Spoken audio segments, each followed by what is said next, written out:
আপনি এত ভাববেন না, আমি আমার টেক কেয়ারটা করতে পারি। বরং আপনি যে ফাঁদে পড়েছেন সেখান থেকে কি করে বাঁচবেন সেটা ভাবুন।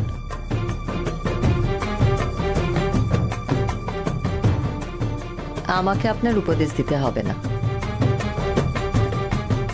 এই শোনো শোনো শোনো শোনো শোনো, তুমি যে আমার সামনে দাঁড়িয়ে আমারই বিরুদ্ধে লড়াই করছো, তোমার মনে হচ্ছে না তুমি বোকামি করছো?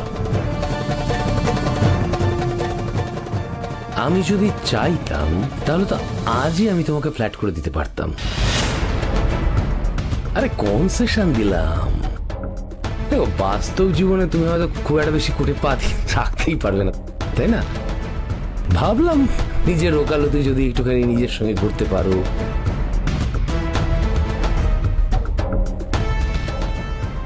দেখো, প্রথম দিনে আমি চাইনি তোমার এই স্বপ্নটাকে ধ্বংস করে দিতে, তাই ভাবলাম 2-4 দিন একটু সময় দিয়ে একটু নেড়ে চেড়ে দেখি না কি হয় না হয়। দেখো, তেমন যদি মনে হয়, তেমন যদি তোমার অভাব থাকে, তাহলে একটা ভালো লয়ার রাখো না, পয়সা আমি দিয়ে দেবো।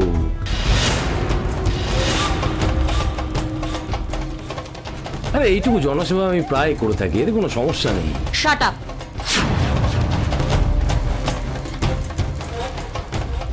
আপনি আমার বিরোধী পক্ষ হয়ে লড়াই করছেন, আপনার আমাকে যে সম্মানটা দেওয়া উচিত সেটা দিয়ে কথা বলুন।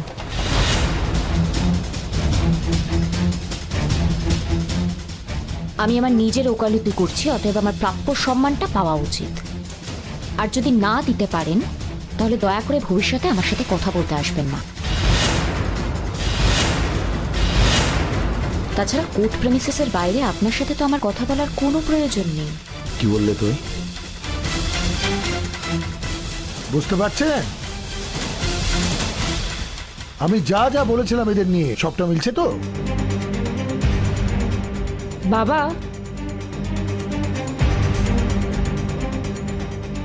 একটা কথা আছে জানো তো, পিপিলিকার ডানা ওঠে মুড়ি পাত্তরে।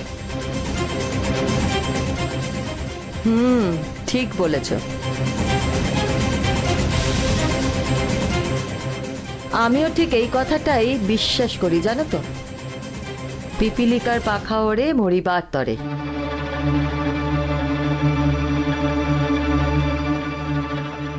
তাই সাবধানে থেকো রোশনি। তোমার সব চালাকি, সব কিছু অন্য সবাই হজম করলেও জাহ্নবী যে হজম করবে না সেটা তুমি জেনে নাও।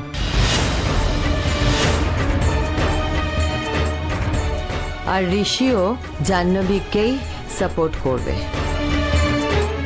স্বাভাবিক। আপনি হয়তো বুঝতে পারছেন, কিন্তু ঋষি তো ফাঁদে আটকে পড়েছে, পাও দিয়েছে আবার আটকেও গেছে। এবার এই সিচুয়েশন থেকে যদি ওকে কেউ বার করতে পারে, সেটা হলো একমাত্র আমার মেয়ে, একমাত্র মেয়ে। আপনার মেয়েকে কে উদ্ধার করবে সেটাই বরং ভাবুন। আমার তো মনে হয় না আপনি এই যে অ্যাডভোকেটকে রেখেছেন সে উদ্ধার করতে পারবে। আচ্ছা, আপনাকে একটা কথা বলি, এরা কারা? এটা তোমার নামই জানে না দেখছি। জানি, সৌম্যদীপ বাসু, বিশিষ্ট আইনজীবী। মাঝে মাঝে আপনার নাম খবরের কাগজে আমরা পড়ি। বিশিষ্ট আইনজীবীদের না বিশিষ্ট মানুষও হতে হয়। আইনের কর্তব্য হচ্ছে ন্যায় পাওয়ানো। বিশিষ্ট আইনজীবী আপনি হতেই পারেন, কিন্তু জীবনের শেষ যুদ্ধটাতে আপনি হেরেই যাবেন।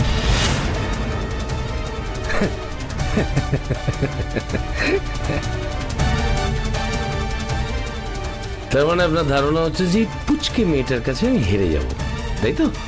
অবশ্যই হারবেন।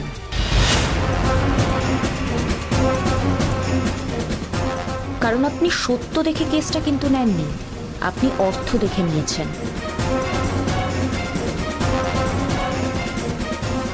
আর আমি এই কেসটা সত্যের জোরে লড়ব। এর সাথে আমার স্বামীর সম্মান জড়িয়ে রয়েছে। শুনতে পাচ্ছেন তো?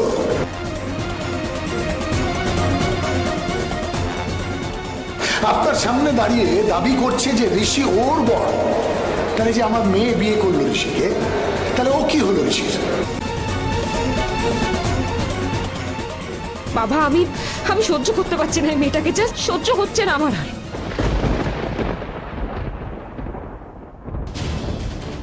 আমার জীবনে এসে এই মেয়েটা আমার জীবনটা তছনছ করে দিয়েছে। আর দেখো এখন আমার স্বামীকে নিজের স্বামী বলে ডাকছে। আরে তুই চিন্তা করছিস কেন? উকিল স্যার আছে তো। আরে পাগলে কিনা বলে, ছাগলে কিনা খায়। পাগল কি বলছে? ও তো পাগল, ওর মাও পাগল। ওর মাও এরকমভাবেই ঘাড়ে চেপে খেয়েছিল বা খেতে চেয়েছিল। এখন মেয়ে সেটাই করছে। পাগল বলো না, বলো শেয়ানা পাগল। সে একই হলো, সেটা তুই বুঝতে পারছিস না? চলো জাহ্নবী, এখানে দাঁড়িয়ে বেকার বেকার সময় নষ্ট করার কোনো প্রয়োজন নেই, চলো। সব পাগলামি খুঁচিয়ে দেবো এবার। থাক না, কেসটা জমে উঠুক। আরে কেসটা যে লড়বো, উল্টো দিকে যে লয়ার থাকবে, তার তো একটা স্ট্যান্ডার্ড থাকা উচিত। হ্যাঁ, স্ট্যান্ডার্ড অনুযায়ী তো কেসটা লড়া হয়।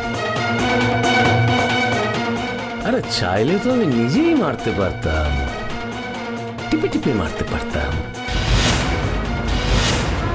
কিন্তু মারতে চাইছি না। আমি চাইছি তিলে তিলে মারতে। আমি ওকে বোঝাতে চাইছি যে নিজের হয়ে ওকালতি করতে আসা কতটা সহজ ও বুঝুক। শুনুন, আমি কিন্তু লয়ার নই।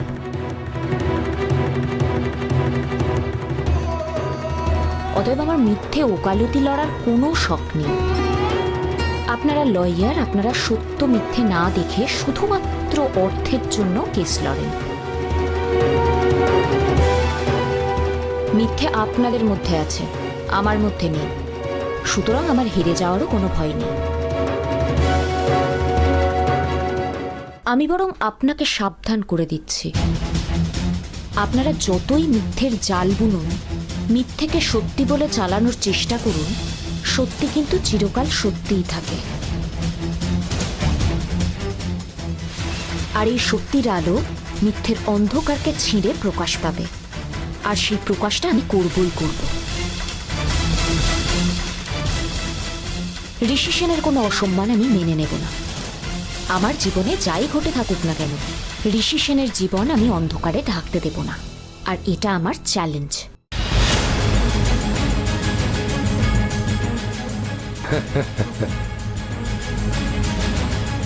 দেখতে পাচ্ছেন তো কত ডেসপারেট।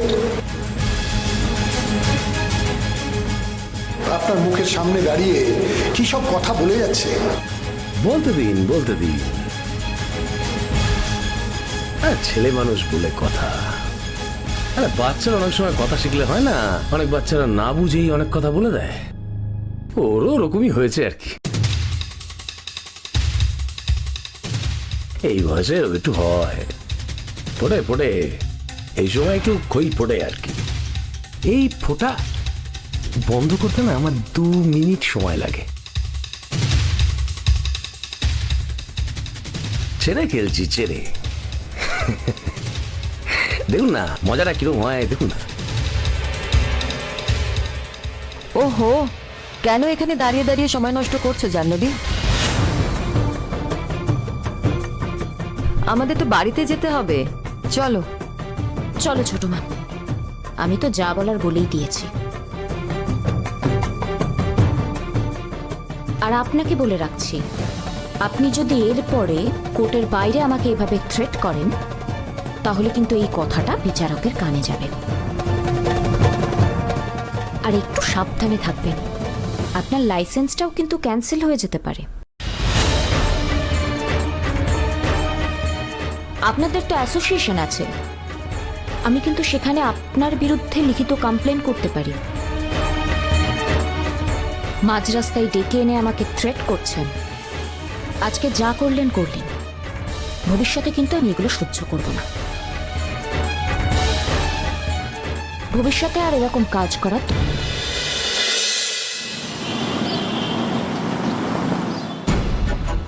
ইয়োর অনার, আমি আপনার অনুমতি নিয়ে আজ রাই চ্যাটার্জি নামে মহিলাকে কিছু প্রশ্ন করতে চাই।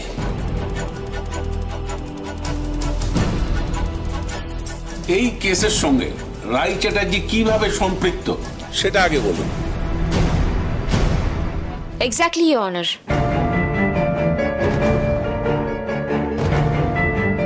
আমারও এটাই প্রশ্ন। উনি রায় চ্যাটার্জিকে প্রশ্ন করবেন বলে তলব করেছেন।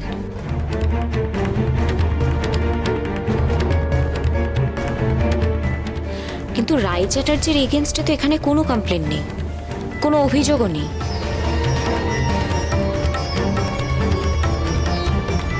আর যে কেসটা নিয়ে আমরা এখানে দাঁড়িয়েছি তার সাথে রায় চ্যাটার্জির প্রত্যক্ষ কোনো যোগাযোগও নেই। ইয়োর অনার, আমি আর এর বেশি কি বলবো বলুন তো। ইয়োর অনার, আমি যদি কোনো কেসের ব্যাপারে কোনো সিদ্ধান্তে উপনীত হই তার আগে কেসের বাইরেও আরো কিছু সংশ্লিষ্ট মানুষের সঙ্গে সওয়াল জবাব করতে হয়।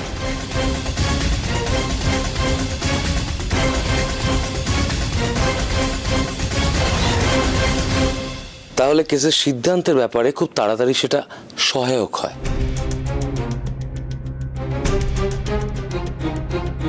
ইয়োর অনার, রাই চ্যাটার্জি জাহ্নবী চ্যাটার্জির মা, আর রাই চ্যাটার্জি দাবি করছেন যে তিনি কুশল চ্যাটার্জির স্ত্রী। Objection your honour.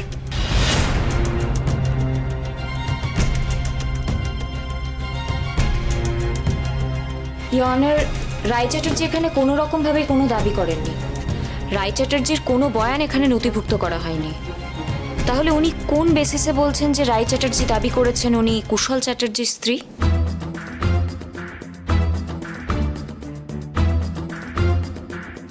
রায় চ্যাটার্জির মেয়ে জাহ্নবী চ্যাটার্জি, মানে আমি বলেছি আমি রায় চ্যাটার্জি আর কুশল চ্যাটার্জির সন্তান।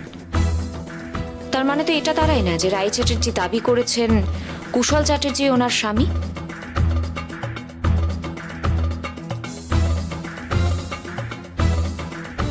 রায় চ্যাটার্জির মতো একজন মহিয়সী মহিলা কোনোদিনও কুশল চ্যাটার্জির মতো একজন প্রতারককে স্বামী হিসেবে মেনে নিতে পারবেন না।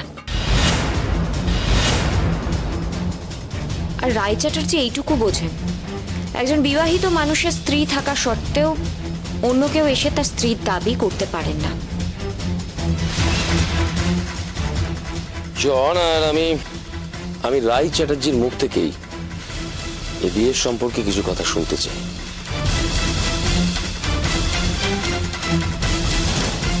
জন, আর আমার এই বিয়েটা আদৌ হয়েছিল কিনা সেটা নিয়ে একটা সন্দেহ রয়েছে।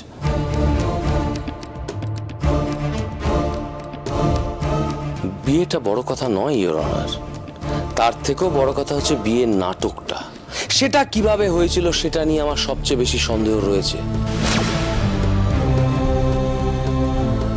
ইয়োর অনার, আমার মনে হয় এই বিষয়টা আগে মেটালে এই কেসের গোড়ার দিক থেকে নিষ্পত্তির দিকে আমরা আগে এগোতে পারি। তাহলে আমাদের সবার পক্ষে কেসটা অনেক বেশি সহজ হয়ে যায়। Mind your language Soumyadeep Basu.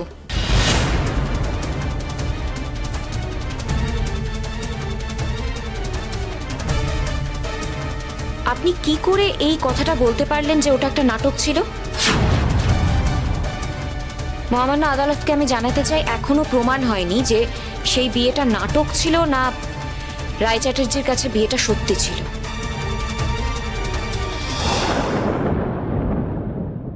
নাটকটা করেছিলেন কুশল চ্যাটার্জি। উনি যদি নাটকই বলবেন বলে ঠিক করেন তাহলে ওনাকে বলতে হবে কুশল চ্যাটার্জির তৈরি করা নাটক। উনি তো সেটা একদমই বলেননি। উনি যে শব্দটা ব্যবহার করেছেন সেটাতে রায় চ্যাটার্জির অপমান হচ্ছে।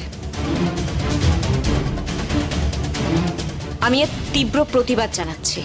আপনি সংযত হয়ে কথা বলুন, আপনার ভাষার ব্যবহারে কাউকে যেন আহত না করে সেটা খেয়াল রাখবেন। Sorry your honour.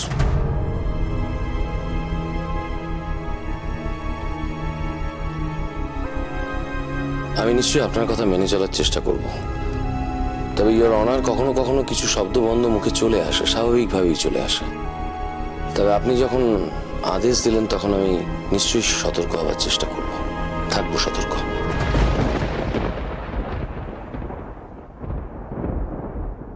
Roy Chatterjee উপস্থিত আছেন?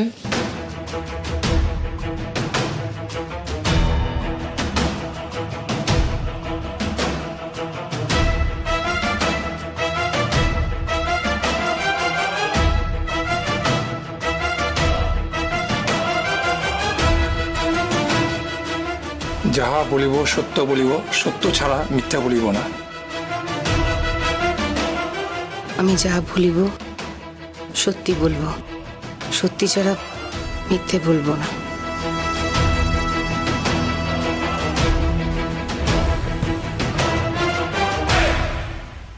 আপনার নাম? রায়পূর্ণা চ্যাটার্জি। আপনার বয়স? আমার এই 39 বছর চলছে।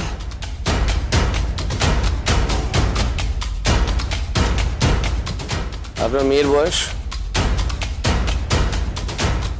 আমার মেয়ে 20 বছরে পড়েছে। আপনার যখন কুশল চ্যাটার্জির সঙ্গে বিয়ে হয়, আপনার কথা অনুযায়ী তখন আপনার বয়স কত ছিল? 18 বছর। আপনার বিয়ের বার কি ছিল? বৃহস্পতিবার। তারিখ তারিখ তারিখ কোনটা ছিল? 17 ফাল্গুন। এবার আপনি বলুন তো, আপনি তো বাড়ির একই মেয়ে, তাহলে এক মেয়েকে বিয়ে দেওয়ার জন্য বাড়ি থেকে একটা প্রস্তুতি নিশ্চয়ই ছিল।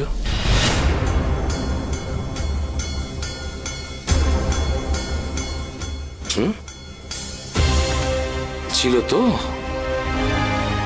বলুন না, ছিল কি ছিল না? ছিল। আপনার দেখাশোনা চলছিল? হ্যাঁ, চলছিল। কোথায় সম্বন্ধ ঠিক হয়েছিল? না, সম্বন্ধ ঠিক হলে তো হয়েই যেত, দেনা পাওনায় আটকে ছিল।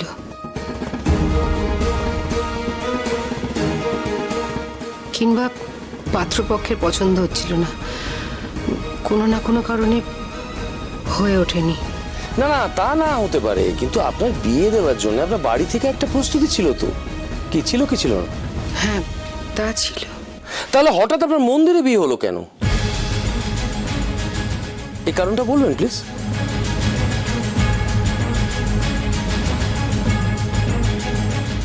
যতদূর জানি স্যার, হিন্দু বাঙালিদের মন্দিরে বিয়ে হয়। আরো অনেক সম্প্রদায়েরই হয়, কিন্তু হিন্দুদের হয়ে থাকে। আর সৌম্যদীপ বাসু নিশ্চয়ই আজন্মকাল বিদেশে থাকেননি, তাহলে উনি এতে এত আশ্চর্য হচ্ছেন কেন আমি সত্যিই বুঝতে পারছি না।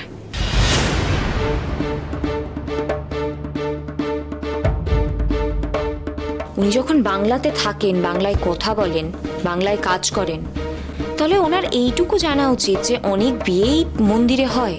ইওর অনার, আমরা একটা কথা মানে একটা প্রবাদ প্রায় সবাই জানি, ফাঁকা কলসির আওয়াজ বেশি।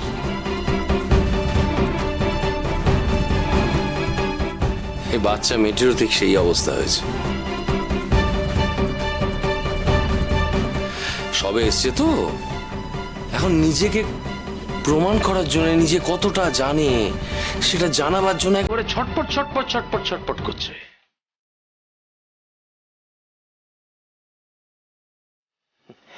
মন্দিরে গিয়ে 100 বার বিয়ে হতেই পারে, হয়ও মন্দিরে গিয়ে 100 বার বিয়ে হয়, কিন্তু যে কন্যা পক্ষ মেয়ের বিয়ে দেওয়ার জন্য প্রস্তুতি নিচ্ছেন, দেখাশোনা করছেন, কথাবার্তা চালাচ্ছেন, তারা তো হাজার অসুবিধা সত্ত্বেও তাদের বন্ধু বান্ধব, আত্মীয় স্বজন সবাইকে ডেকে নিয়ে বাড়িতে বিয়ে দেওয়ার একটা ব্যবস্থা করেন। আমি একটা জিনিস কিছুতেই আমার মাথায় ঢুকছে না, তারা লুকিয়ে লুকিয়ে চুপি চুপি মন্দিরে গিয়ে কেন বিয়েটা করতে যাবে?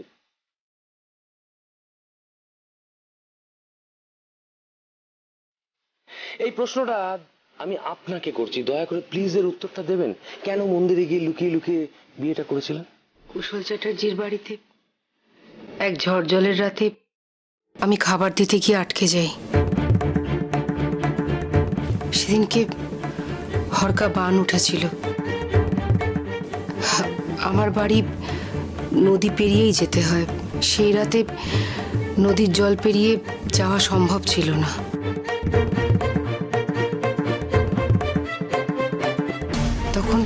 খেয়াও বন্ধ হয়ে গেছিল আর বারবার নদীর বাঁধ ভেঙে যাচ্ছিল, বিপদ সংকেতের ঘোষণাও হচ্ছিল।